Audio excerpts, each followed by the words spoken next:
1951ರಲ್ಲಿ British mountaineer Eric ಶಿಪ್ಟನ್ ಅವರು ನೇಪಾಳದ ಮೆನ್ಲುಂಗ್ ಗ್ಲಾಸಿಯರ್ ಎಂಬ ಪ್ರದೇಶದ ದೊಡ್ಡದಾದ ಹಿಮಪರ್ವತನ ಹತ್ತುತ್ತಿರುವಾಗ ಅಲ್ಲಿದ್ದ ಬೃಹತ್ಗಾತ್ರವಾದ ಒಂದು ಪ್ರಾಣಿಯ ಹೆಜ್ಜೆಗುರುತನ್ನು ನೋಡಿ ಬೆಚ್ಚಿ ಬೀಳ್ತಾನೆ. ಬದಲಾಗಿ ಅದು ಹಿಮಕರಡಿಯ ಹೆಜ್ಜೆಗುರುತಾಗಿರಲಿಲ್ಲ, ಹಿಮಾಲಯದ ಕೋಣದ ಹೆಜ್ಜೆಗುರುತಾಗಿರಲಿಲ್ಲ, ಹಿಮಾಲಯದಲ್ಲಿ ವಾಸಿಸುವ ಇತರ ಯಾವುದೇ ಪ್ರಾಣಿಯ ಹೆಜ್ಜೆಗುರುತು ಅದು ಆಗಿರಲಿಲ್ಲ. ಹಾಗಿದ್ಮೇಲೆ ಆ ವಿಚಿತ್ರ ಜೀವಿಯ ಹೆಸರೇನು?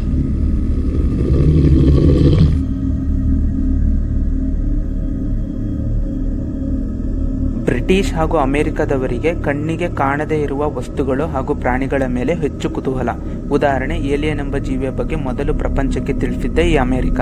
ಆಗ ಎಲ್ಲ ದೇಶಗಳು ಸುಮ್ಮನೆ ಇದ್ವು, ಯಾರು ಅಮೆರಿಕನ ಪ್ರಶ್ನೆ ಮಾಡಿರಲಿಲ್ಲ. ಆದರೆ ರಷ್ಯಾ ಪ್ರಶ್ನೆ ಮಾಡಿತ್ತು, ಏಲಿಯನ್ ಅಂದ್ರೆ ಏನು? ಏಲಿಯನ್ಗಳು ಯಾಕೆ ಅಮೆರಿಕದಲ್ಲಿ ಕಾಣಿಸ್ತವೆ?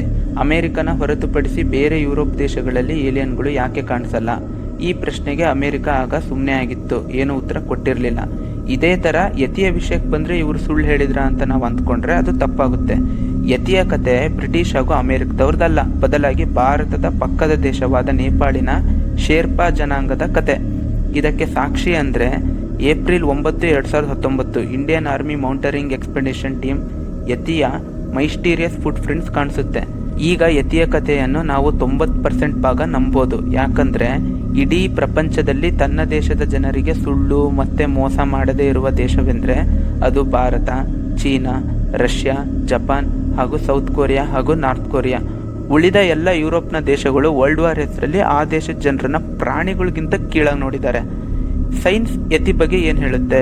ಸಂಶೋಧಕರು ಈ ಯತಿ ಬಗ್ಗೆ ಏನು ಹೇಳ್ತಾರೆ ಅಂದರೆ, ಬ್ರಿಟಿಷ್ ಎವರೆಸ್ಟ್ ರಿಕೊನೈಸೆನ್ಸ್ ಎಕ್ಸ್ಪೆಡಿಷನ್ನ ನೇತೃತ್ವವನ್ನು ಚಾರ್ಲ್ಸ್ ಹಾರ್ವರ್ಡ್ ಅವರು ವಹಿಸಿದ್ರು. ಈ ತಂಡ ಎವರೆಸ್ಟ್ನ ಉತ್ತರ ಭಾಗಕ್ಕೆ ಹೋಗ್ತಿರುವಾಗ ಈ ತಂಡಕ್ಕೆ 21,000 ಅಡಿ ಎತ್ತರದ ಕಣಿವೆಯಲ್ಲಿ ಲಕ್ಪೋಲಾ ಎಂಬ ಕಣಿವೆಯಲ್ಲಿ ಯತಿಯ ದೊಡ್ಡದಾದ ಹೆಜ್ಜೆಗುರುತು ಕಾಣಿಸುತ್ತೆ. ಈ ಕಾಲಿನ ಹೆಜ್ಜೆಗುರುತುಗಳು ತುಂಬ ದೊಡ್ಡದಾಗಿದ್ವು. ಮಾನವನ ಹೆಜ್ಜೆಗುರುತಕ್ಕಿಂತ ಸ್ವಲ್ಪ ವಿಭಿನ್ನವಾಗಿದ್ದು, ಸ್ಥಳೀಯ ಶೇರ್ಪಗಳು ಇದನ್ನ ಮೆಟೋಕಾಂಗ್ಮಿ ಅಂತ ಕರೆದ್ರು. ಇದರ ಅರ್ಥ ಹಿಮಮಾನವ ಅಂತ. ನೇಪಾಳದ ಶೇರ್ಪ ಸಮುದಾಯದಲ್ಲಿ ಯತಿಯನ್ನು ಮೀತೈ ಅಂತ ಕರೀತಾರೆ. ಅವರ ಪ್ರಕಾರ ಇದು ಕಂದು ಬಣ್ಣದ 6-7 ಅಡಿ ಎತ್ತರವಿರುವ ಮಾನವನ ಥರ ನಡೆಯುವ ಜೀವಿಯಾಗಿದೆ. ಆದರೆ ಬ್ರಿಟಿಷ್ ಪತ್ರಕರ್ತರ ಪ್ರಕಾರ ಇದು ಕಂದು ಬಣ್ಣದ್ದಲ್ಲ, ಬಿಳಿಯ ಬಣ್ಣದ್ದು. ಹಿಮಮಾನವ ದಿ ವೈಟ್ ಸ್ನೋಮ್ಯಾನ್ ಎಂಬ ಹೆಸರಿನಲ್ಲಿ ಅಲ್ಲಿ ಜನಪ್ರಿಯವಾಗಿದೆ. ಹೀಗೆ ಶೇರ್ಪ ಜನಾಂಗದ ದೇವಸ್ಥಾನಗಳಲ್ಲಿ ಯತಿಯದ್ದೇ ತಲೆಬುರುಡೆ, ಯತಿಯದ್ದೇ ಅವಶೇಷಗಳೆಂಬುವ ಪುರಾವೆಗಳು ಇತ್ತು. ಸಂಶೋಧಕರು ಅದನ್ನು ಯತಿಯ ತಲೆಬುರುಡೆಯ ಅವಶೇಷಗಳಲ್ಲ, ಬದಲಾಗಿ ಕರಡಿಯ ಅವಶೇಷಗಳು ಎಂದು ತಿಳಿಸಿದ್ದಾರೆ. ಹಾಗಿದ್ಮೇಲೆ ಯತಿ ಕಾನ್ಸೆಪ್ಟ್ ಸುಳ್ಳ ನಿಜಾನ ಅನ್ನೋದಕ್ಕೆ ಯಾವುದೇ ಪುರಾವೆ ಸಂಶೋಧಕರಿಗೆ ಸಿಕ್ಕಿರಲಿಲ್ಲ. ಆದರೆ 2008ರಲ್ಲಿ ಭಾರತದ ಅರುಣಾಚಲ್ ಪ್ರದೇಶಲ್ಲಿ ಇಂಡಿಯನ್ ಆರ್ಮಿಗೆ ಅಂತ ರಸ್ತೆ ಮಾಡ್ತಿರ್ತಾರೆ. ಈ ರಸ್ತೆ ಕೆಲಸಕ್ಕೆ ಅಂತ ಬಂದಿದ್ದ ಒಬ್ಬ ಕೆಲಸದವನು ಲೋಕಲ್ ಮಾರ್ಕೆಟ್ಗೆ ಹೋಗಿ ಅವನಿಗೆ ಇಷ್ಟವಾಗಿರೋ ತಿಂಡಿ ತಿನಿಸು ಖರೀದಿ ಮಾಡಿ ವಾಪಸ್ ಕ್ಯಾಂಪ್ಗೆ ಬರಬೇಕಾಗಿತ್ತು. ಆದರೆ ಅವನು ಅವತ್ತು ಬರೋದಿಲ್ಲ. ಇತ್ತ ಕ್ಯಾಂಪಲ್ಲಿರೋಂಥ ಆರ್ಮಿನವರು ಎಲ್ಲ ಕಡೆ ಹುಡುಕ್ತಾರೆ, ಎಲ್ಲಿ ಹುಡುಕಿದ್ರೂ ಒಂದು ಸಣ್ಣ ಸುಳಿವು ಕೂಡ ಸಿಗೋದಿಲ್ಲ. ಆದರೆ ಸ್ಥಳೀಯ ನಿವಾಸಿ ಒಬ್ಬ ಕುದುರೆಯೊಂದಿಗೆ ಆ ದಾರಿಯಲ್ಲಿ ಹೋಗ್ತಾ ಇರುವಾಗ ಅವನಿಗೆ ಯಾರೋ ದೂರದಲ್ಲಿ ವಿಚಿತ್ರವಾಗಿ ಕೂತಿರುವಾಗ ಕಾಣಿಸುತ್ತೆ. ಸ್ವಲ್ಪ ಹತ್ರ ಹೋಗ್ತಾನೆ, ಜೋರಾಗಿ ಕೂಗ್ತಾನೆ. ಆ ಕಡೆಯಿಂದ ಏನೂ ಶಬ್ದ ಬರಲ್ಲ. ಹಾಗೆ ಮಾತಾಡಿಸ್ತಾ ಹತ್ರ ಹೋಗ್ತಾ ಅಲ್ಲಿದ್ದದನ್ನ ನೋಡಿ ಅಚಾನಕ್ಕಾಗಿ ಶಾಕ್ ಆಗ್ತಾನೆ. ಆ ವ್ಯಕ್ತಿ ಕುತ್ತಿಗೆನೇ ಮುರಿದೋಗಿರುತ್ತೆ, ಉಸಿರು ಕೂಡ ಇರೋದಿಲ್ಲ. ಅವ್ನು ಸತ್ತಿದ್ದಾನೆ ಅಂದ್ಕೊಂಡು ಅಲ್ಲೇ ನೋಡಿದಾಗ ಅವ್ನು ಖರೀದಿ ಮಾಡಿರೋ ತಿಂಡಿ, ಮೊಬೈಲ್, ದುಡ್ಡು ಎಲ್ಲ ಅಲ್ಲೇ ಬಿದ್ದಿರುತ್ತೆ. ಇದು ಕಳ್ತನ ಆಗಿರೋದಕ್ಕೆ ಸಾಧ್ಯನೇ ಇಲ್ಲ. ಯಾಕಂದ್ರೆ ದುಡ್ಡು ಅಲ್ಲೇ ಬಿದ್ದಿರುತ್ತೆ. ಕಳ್ತನ ಆಗಿದ್ರೆ ಕಳ್ಳರು ದುಡ್ಡನ್ನ ಬಿಡ್ತಿರ್ಲಿಲ್ಲ. ಅವನ ಕುತ್ತಿಗೆನ ನೋಡಿದ್ರೆ ಮೇಲಿಂದ ಬಿದ್ದು ಆಕ್ಸಿಡೆಂಟ್ ಆಗಿರೋ ಥರ ಕಾಣಿಸಲ್ಲ. ಯಾಕಂದ್ರೆ ಇಡೀ ದೇಹದಲ್ಲಿ ಚೂರು ಗಾಯ ಆಗಿರಲ್ಲ, ಅವನ ಕುತ್ತಿಗೆ ಮಾತ್ರ ತಿರುಗಿರುತ್ತೆ. ಡಾಕ್ಟರ್ ಮೃತದೇಹನ ಪರಿಶೀಲಿಸಿ ನೋಡಿದಾಗ ಇದು ಯಾವುದೇ ವ್ಯಕ್ತಿ ಮಾಡಿರೋದಕ್ಕೆ ಸಾಧ್ಯನೇ ಇಲ್ಲ. ಅವನ ಕುತ್ತಿಗೆ ತಿರುಗಿರೋ ಫೋರ್ಸ್ ನೋಡಿನೇ ಹೇಳ್ಬೋದು ಇದು ಯಾವುದೇ ಹಿಮ ಪ್ರಾಣಿಗಳು ಕೂಡ ಮಾಡಿರೋಕ್ಕೆ ಸಾಧ್ಯ ಇಲ್ಲ ಅಂತ ಡಾಕ್ಟರ್ ಹೇಳ್ತಾರೆ. ಲೋಕಲ್ ಜನರು ಅವನು ಸತ್ ಬಿದ್ದಿರೋ ಜಾಗದಲ್ಲಿ ಹುಡುಕ್ತಿರುವಾಗ ಅವರಿಗೆ ಒಂದು ಉದ್ದನೆಯ ಬಿಳಿ ಕೂದಲು ಸಿಗುತ್ತೆ. ಈ ವಿಷಯನ ಪೊಲೀಸ್ಗೆ ಇನ್ಫಾರ್ಮ್ ಮಾಡಿ ಅವ್ರು ಬಂದು ಪರಿಶೀಲಿಸಿದಾಗ ಅವರಿಗೆ ಒಂದು ಬೃಹತ್ ಗಾತ್ರವಾದ ಹೆಜ್ಜೆ ಗುರುತು ಸಿಗುತ್ತೆ. ಅದು ಯತಿಯದ್ದೇ ಆಗಿರುತ್ತೆ.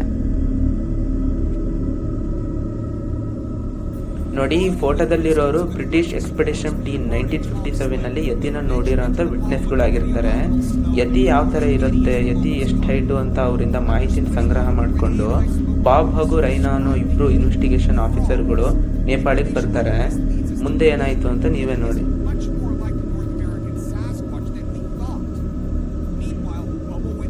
ಒಬ್ಬ ನೇಪಾಳಿ ಲೋಕಲ್ನ ಕರ್ಕೊಂಡಿದ್ದಾರೆ ನೋಡಿ.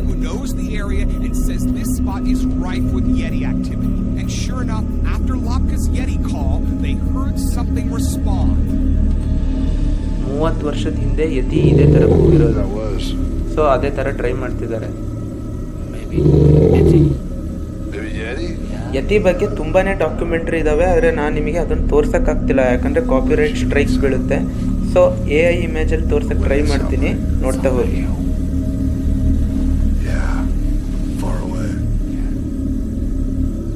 Nobody lives down there. Sherpa village is directly behind us to the right. What we heard was down and out that way. I mean, we heard something clear as day.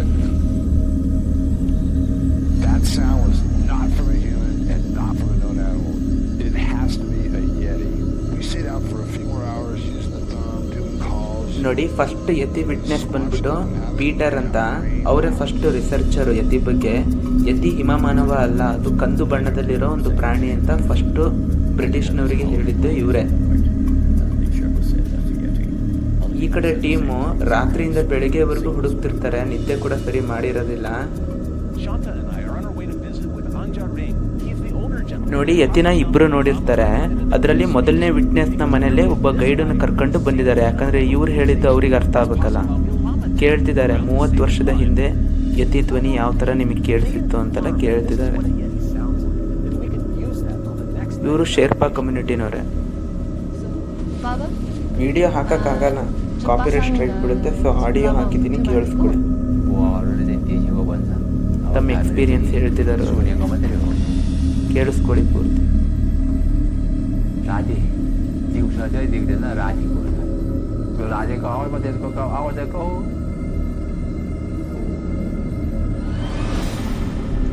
Sometime once in a week and sometime twice in a week. Oh, so this would happen often. Would it be very, very loud, like it was right outside the house, or would it sound like it was really far off in the mountains? त्यो राजेको आवाजमा त्यसको आवाज आएको.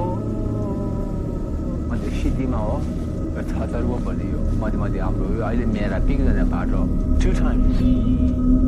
Why don't I play the recording of Pasam Namgyal Lama?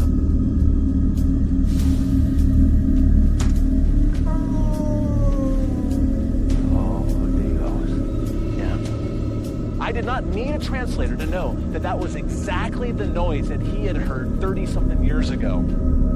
So what we have here is one kind of creature making the same noises at different locations. Does he think that was a Yeti? Wow.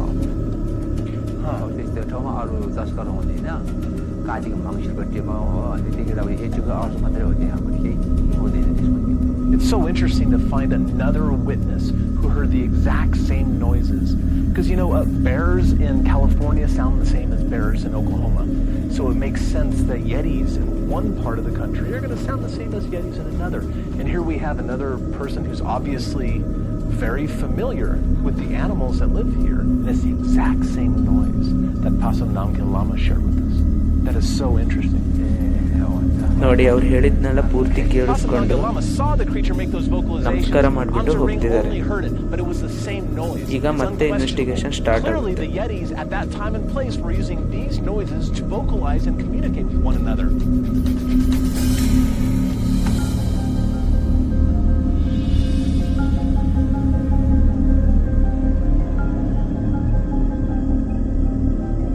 Got rained out last night. I know this area near Caracola has definite Yeti activity.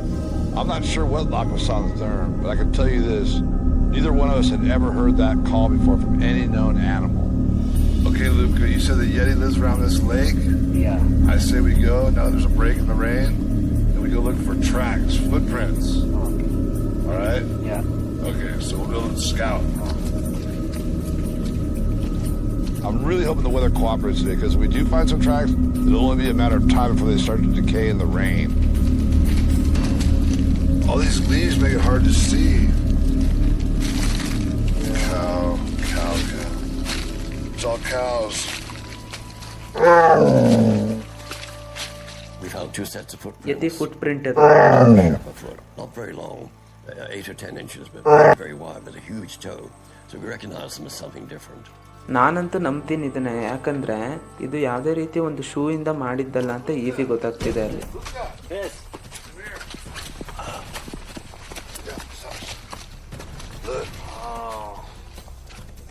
ನೋಡಿ ಇವಾಗ same ಯತಿ ಹೆಜ್ಜೆ ಹೆಂಗಿದೆಯೋ ಅದೇ ತರ ಕಾಣಿಸುತ್ತೆ ನೋಡಿ. ನೋಡಿ You think so?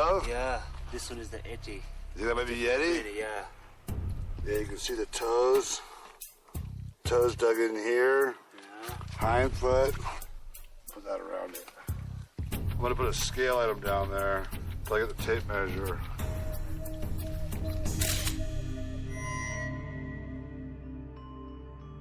But we keep looking for more tracks. Even though it's washed out from the rain and it appears most likely to be a bear, I'm not so sure, because the Yeti tracks are a little different than Sasquatch tracks. They don't have a big toe sticking far up like a Squatch does. On the way back to base, I'm going to keep my eyes peeled for more tracks. ನೋಡಿ ಇಲ್ಲಿ ನಮಸ್ಕಾರ ಮಾಡ್ತಿದಾರಲ್ಲ ಅವರಿಗೆ, ಇವರು ಎತ್ತಿನ ಕಣ್ಣಾರೆ ನೋಡಿರೋ ಅಂತ witness.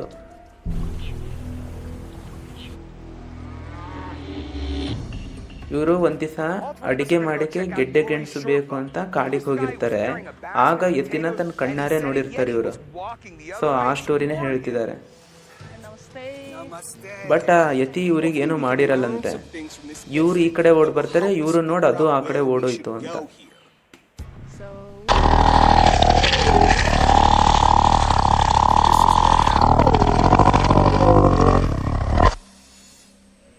ಹೋಗ್ಬಿಟ್ಟು ಅದು ಓಡೋಯ್ತು ಇವನು ನೋಡಿ, ಇವನು ಇತ್ಲ ಓಡ್ ಬಂದ. ಸೊ ಅವರು ಟ್ರಾನ್ಸ್ಲೇಟ್ ಮಾಡ್ತಿದ್ದಾರೆ ನೇಪಾಳಿ ಭಾಷೆಯಿಂದ ಅವ್ರಿಗೆ ಇಂಗ್ಲಿಷಲ್ಲಿ. ಎಷ್ಟು ಹೈಟ್ ಇತ್ತು ಅಂತ ಹೇಳ್ಬೋದಾ ಅಂತ ಕೇಳ್ತಿದ್ದಾರೆ. 6 feet ಇತ್ತು ಅಂತ ಹೇಳ್ತಿದ್ದಾರೆ. ಈ ಸೇಮ್ ಸ್ಟೋರಿನೇ ನಮ್ಮ ಭಾರತದ ದಿಲ್ಲಿ ಹತ್ರನೂ ನಡೆದಿದೆ. ಅದೇನಪ್ಪ ಅಂದರೆ, ಬೆಳಗಿನ ಜಾವ 6 ಗಂಟೆಗೆ ಒಂದು ಜೀವಿ ಮನೆ ಹತ್ರ ನುಗ್ಗಿಬಿಟ್ಟು ವಯಸ್ಸಾದವರಿಗೆ, ಹೆಂಗಸರಿಗೆ, ಮಕ್ಕಳಿಗೆ ಕಚ್ಚಿಬಿಟ್ಟು ಹೋಗೋದಂತೆ. ಅದನ್ನು ಕೆಲವರು ದಿ ಮಂಕಿ ಮ್ಯಾನ್ ಅಂತ ಕರೆದಿದ್ದಾರೆ, ಇನ್ನು ಕೆಲವರು ಕಾಲಬಂದರ್ ಅಂತ ಕರೆದಿದ್ದಾರೆ. ತುಂಬ ಜನ ಇದ್ರ ಬಗ್ಗೆ ವಿಡಿಯೋ ಮಾಡಿದ್ದಾರೆ, ನೀವಿನ್ನೂ ನೋಡಿಲ್ಲ ಅಂದರೆ ಹೋಗಿ ಆ ವಿಡಿಯೋ ನೋಡಿ. ಬಾಲಿವುಡ್ಡಲ್ಲಿ ಇದ್ರ ಬೇಸಿಸ್ ಒಂದು ಫಿಲಮ್ ಕೂಡ ಬಂದಿದೆ. ಆ ಫಿಲಮ್ ನೇಮ್ ದಿಲ್ಲಿ 6 ಅಂತ.